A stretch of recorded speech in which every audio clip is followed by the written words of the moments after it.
Welcome to our special coverage from Kabul. Well, the last US military flight took off from Afghanistan this week. The last US general has left. Yesterday, the Taliban were describing the day as Independence Day, saying they now control more of Afghanistan than they've ever had before. But now comes the hardest part of all, moving from an insurgency to a government. We're now hearing that the announcement of a Taliban government could come in the next day or two. My colleague from our BBC Pashto service has been speaking to the deputy leader of the Taliban's political office in the Gulf state of Qatar.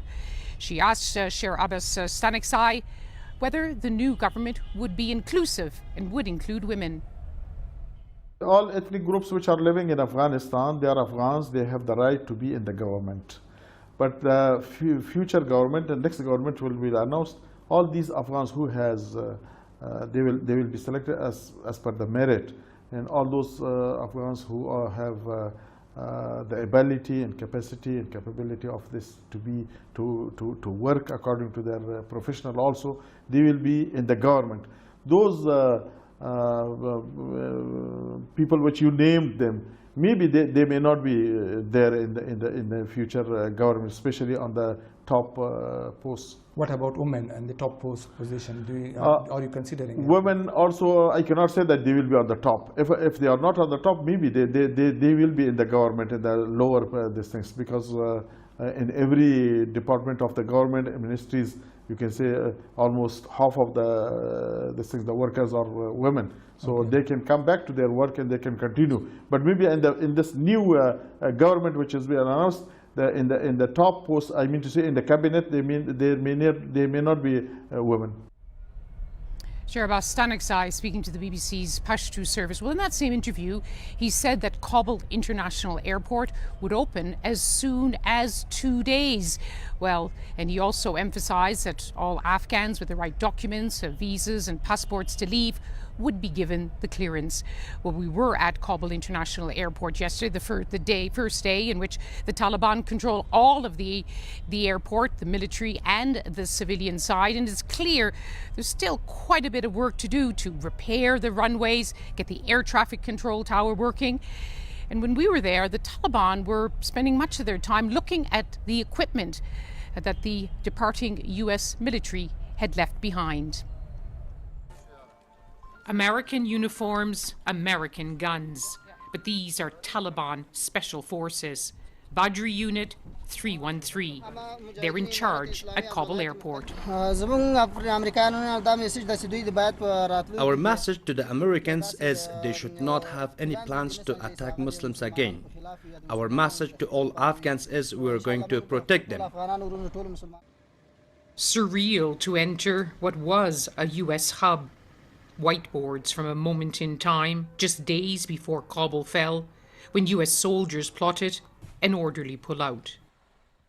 This is what they left behind. Hangars full of helicopters, even Black Hawks. All disabled, destroyed, so the Taliban can't use them. The best of American military hardware, the best of its generals, were part of its longest war. And now it has ended in the worst of ways, and it will live long in memory, here in Afghanistan, in America, and far beyond. An airfield flooded with fighters. Their first urgent task, repairing the runways so commercial airlines can fly again. As you can see, these infidels destroyed the entire airport. They haven't left any machinery in good repair. We had a team ready to fix this mess ever since we came to Kabul. Now that the Americans have left, we are ready to clean it up.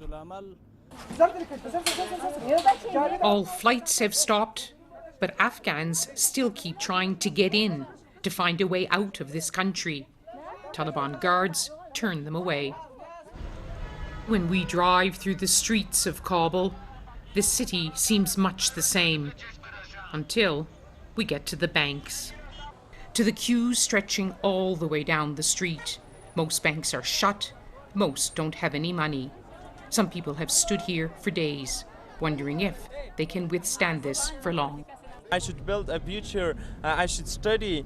So definitely if the situations are like that, that you should stay for 1 week just to take 10,000 Afghani, $100 from a bank. So it's not possible to live here.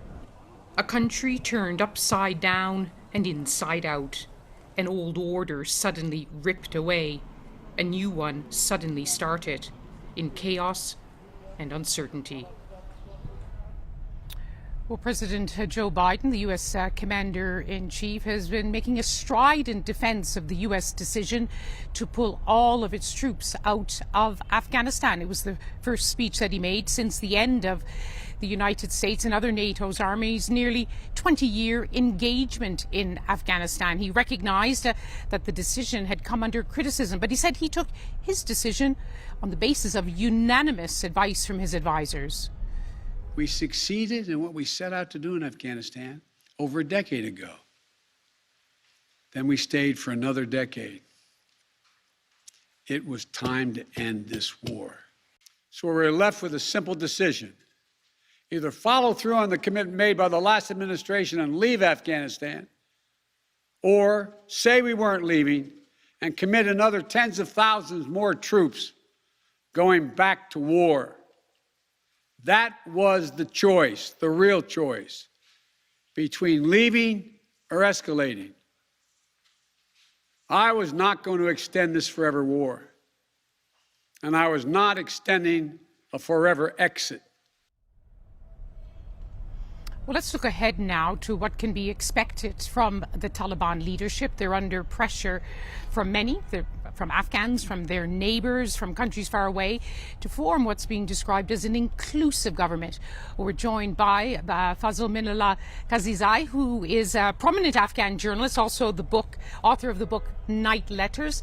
Fazl Minallah, you have looked in detail at the Taliban, their structure, their beliefs. Can they really form an inclusive government now that they're in charge?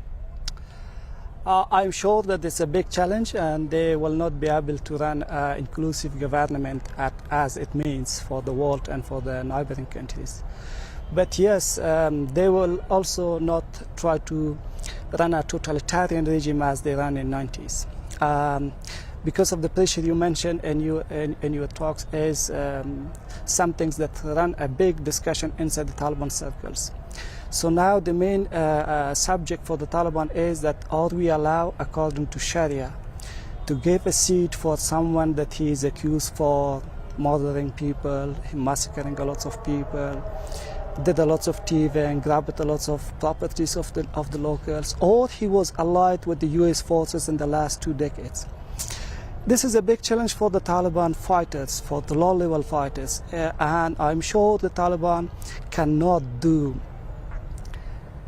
give this effort and courage to give a seat to someone that he have a bad reputation during the US invasion in the last 2 decades. But yes, the Taliban agreed on a new strategy that they will look after some former politicians from different jihadi parties, especially from Jamiat, that they do not have very bad reputation, or they have a less high-profile seats in the last 2 decades under the U.S. umbrella. For example, there was a lot of focus on the meetings as soon as Taliban leaders came to Kabul with the former President Hamid Karzai, Dr. Abdullah, who was, his last position was the chairman of the High Council for National Reconciliation. Were those talks just about courtesy? Is it possible they would have roles? The talks which was carried out after the collapse of Kabul, it was all symbolic talks, and beside that it was the talks that ran because of the pressure of Qatar and Islamabad, Pakistan. I'm sure there is no seats and there is no big position for former President Hamid Karzai. Yes, for Abdullah there is a chance that his faction will have some text in the new government, in the new inclusive government, but not himself. So strongly the Taliban are looking after those Jamiatis members or those Wahdat party members that they had a low profile position in the last 2 decades. If the Taliban They cannot afford, if they did the courage to give something directly to Abdullah or to someone that they were in a high position in the last 2 decades, it's a big challenge, and it can cause an internal differences among the Taliban lines. And of course, this issue of Sharia will be applied when it comes to women. They're under pressure to include women, but we're seeing so far they're going to be very strict on segregating women, not giving them top roles. Some things is very clear with the Taliban, so they cannot give up to some of the principles that they fought for decades for that, and that is the main code and principle of the Sharia law. So they believe that the woman cannot be in the lead, and they bring some logic and some documents out of the sources of Islam. And I'm sure if the woman had a role, will have a role in the future in the inclusive government. Yes, but it will be very low, and it will not be in the lead. Fazl Minullah Kazizai, thank you very much for joining us. Afghan journalist, author of the book Night Letters.